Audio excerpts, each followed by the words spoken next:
আজকে তোমাদের সাথে আমি অ্যানিভার্সারির দিন রাত্রের বেলা যে ঘরেতে যে রান্নাবান্নাগুলো করেছিলাম সেইগুলি শেয়ার করব। তো দেখো আমি এখানে পায়েস বানাচ্ছি। পায়েস আমি সত্যি কথা বলতে আগে কোনোদিনও ট্রাই করিনি, এই ফার্স্ট টাইম ট্রাই করছি। আর পায়েসটা দেখতেও যতটা ভালো হয়েছিল, খেতেও খুবই ভালো হয়েছিল।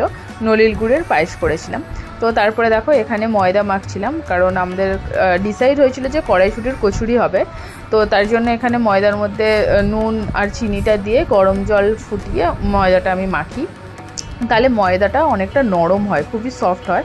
তারপরে কড়াইশুঁটি আগের থেকে আমি ছাড়িয়ে রেখেছিলাম, তো সেইটাকে হালকা একটুখানি তেলে মশলা দিয়ে ভেজে নিয়েছিলাম। ভাজা নিয়ে আমি একসাথে ময়দা আর কড়াইশুঁটির পুরটা ভেজে নিয়েছিলাম, এই মেখে নিয়েছিলাম।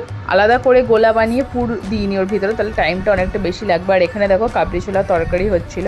তো পনির আনতে বলেছিলাম জিতকে, কিন্তু জিত পনির আনতে ভুলে গেছিলো। তারপরে এখানে কড়াইশুঁটির কচুরি, পায়েস আর কাবলি ছোলা তরকারি রেডি, ডিনার রেডি।